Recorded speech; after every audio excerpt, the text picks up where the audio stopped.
Hello my dear students, good morning.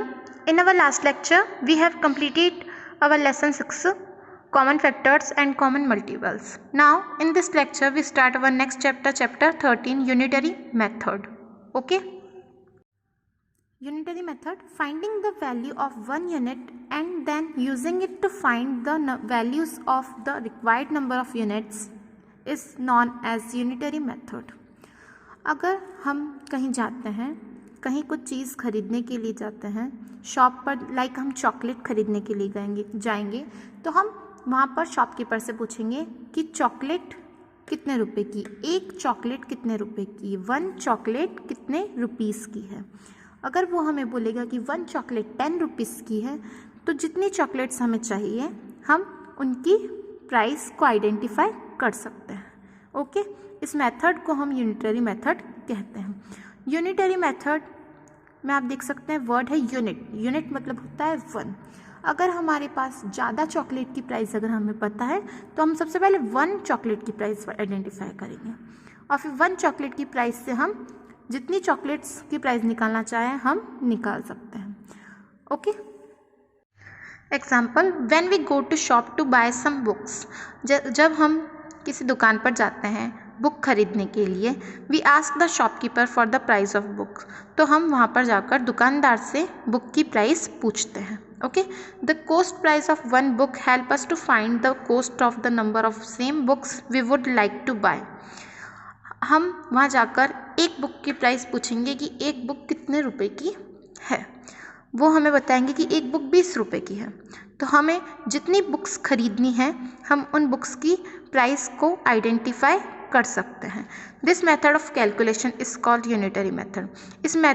इस calculation की method को हम यूनिटरी मेथड कहते हैं।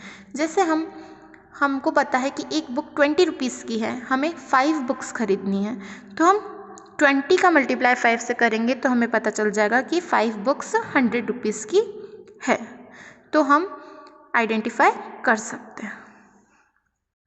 हमें कब डिवाइड करना है और कब मल्टीप्लाई करना है आप लिख सकते हैं। अगर हमारे पास 10 कैट्स 10 बिल्लियों की प्राइस हमें पता है और अगर हमें 1 बिल्ली की प्राइस निकालनी है तो हम डिवाइड करेंगे।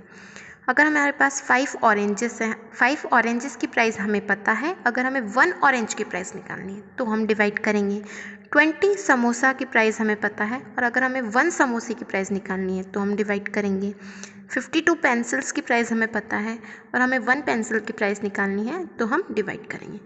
मतलब हमें ज़्यादा चीज़ों की प्राइस अगर पता होती है और हमें एक चीज़ की प्राइस निकालनी होती है तो हम हमेशा डिवाइड करते हैं। ओके, आप देख सकते हैं हमें मल्टीप्लाई कब करना है।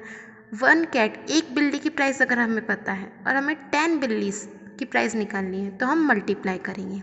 अगर हमारे पास 1 डॉग है तो 1 डॉग की प्राइस हमें पता है और 25 डॉग्स की हमें निकालनी है तो हम मल्टीप्लाई करेंगे। 1 काइट की प्राइस हमें पता है तो हम 30 काइट की प्राइस मल्टीप्लाई करके निकाल सकते हैं। 1 पेन की प्राइस पता है और 7 पेन की निकालनी है तो हम मल्टीप्लाई करेंगे। अगर हमारे पास एक चीज़ की प्राइस है और अगर हमें ज़्यादा चीज़ की प्राइस निकालनी होती है तो हम मल्टीप्लाई करते हैं।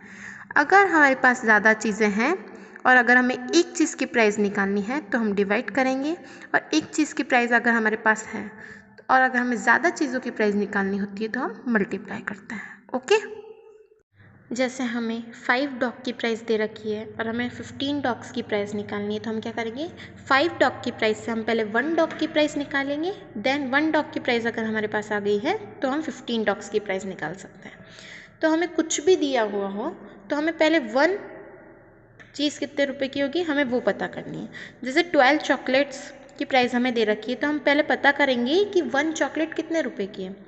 अगर हमारे पास पता चल जाएगा कि 1 चॉकलेट कितने रुपए की है तो हम जितनी चॉकलेट्स हमें चाहिए हम वो आइडेंटिफाई कर सकते हैं। Okay, move on our exercise 13.1 question number first, the cost of 5 balls is ₹40, find the cost of 3 balls. 5 balls की प्राइस हमें 40 रुपीज़ दे रखी है तो हमें 3 बॉल्स की प्राइस को फाइंड आउट करना है। अगर हमें 5 बॉल्स की प्राइस 40 रुपीज़ दे रखी है तो हम सबसे पहले 1 बॉल की प्राइस कितनी होगी हम फाइंड आउट करेंगे।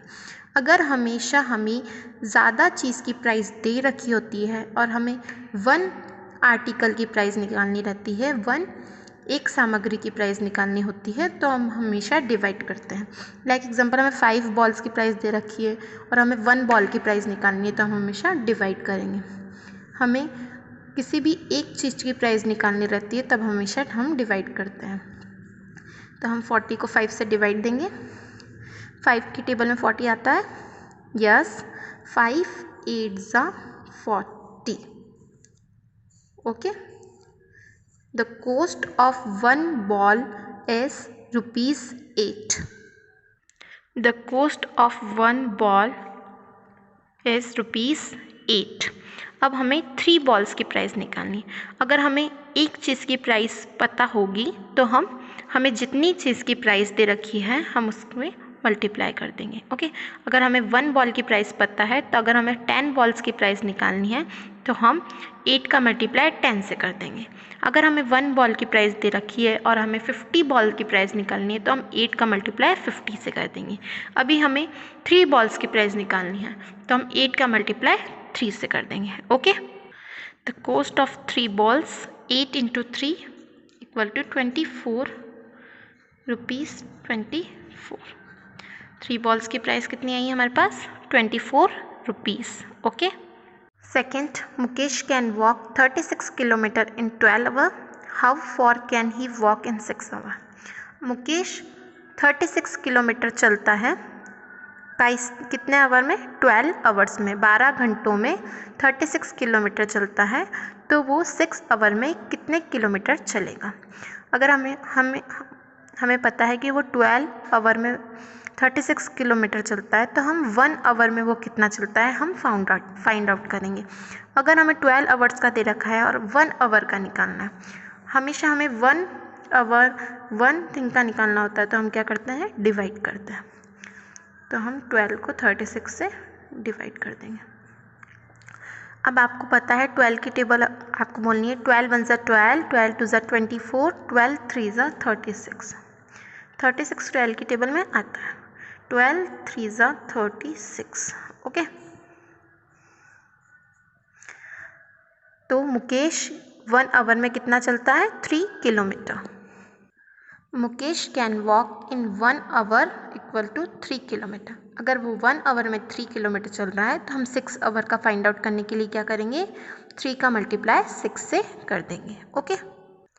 Mukesh can walk in 6 hour = 3 × 6। 3 kilometre को हमने 6 आवर से मल्टीप्लाई किया। 3 6 ज़ा 18 किलोमीटर। मुकेश 6 आवर में कितना चलेगा? 18 किलोमीटर चलेगा। Move on our next question, question number 3।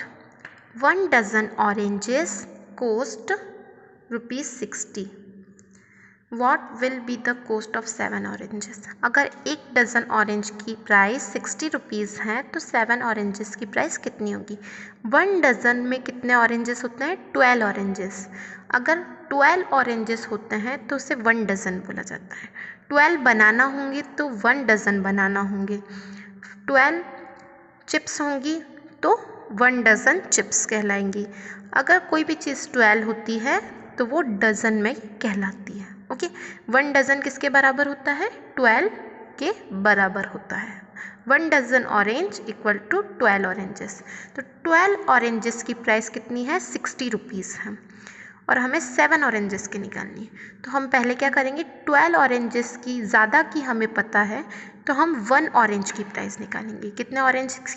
1 orange की प्राइस हम निकालने के लिए क्या करेंगे? डिवाइड करेंगे।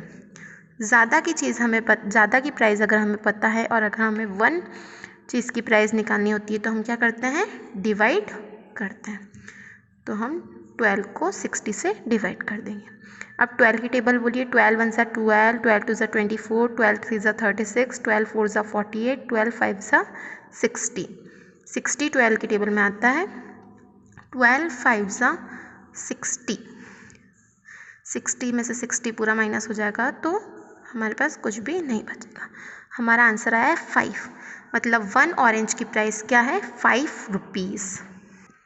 The cost of 1 orange equal to ₹5। 1 orange 5 rupees का है, और अगर हमें 7 ऑरेंजेस निकालनी है, अगर हमारे पास 1 ऑरेंज की प्राइस आ गई है और हमें ज़्यादा की निकालनी है तो हम क्या करते हैं, मल्टीप्लाई करते हैं। The cost of 7 oranges, 7 oranges की निकालनी है तो हम 7 का मल्टीप्लाई 5 से करेंगे। 7 5 35 रुपीज़ 35 हमारा आंसर। 7 ऑरेंजेस कितने रुपए के होंगे, 35 रुपीज़ के। Question number 4, 12 kg vegetable cost ₹108। 12 kilo सब्जी कितने रुपए की है, 108 रुपीज़ की है। तो find the cost of 5 kg vegetable. तो 5 kg वेजिटेबल की कॉस्ट कितनी होगी। अगर हमें 12 किलो वेजिटेबल, ज़्यादा वेजिटेबल्स की प्राइस पता है, ज़्यादा किलो वेजिटेबल की पता है, तो हम 1 किलो वेजिटेबल कितने की होगी हम पहले फाइंड आउट करेंगे।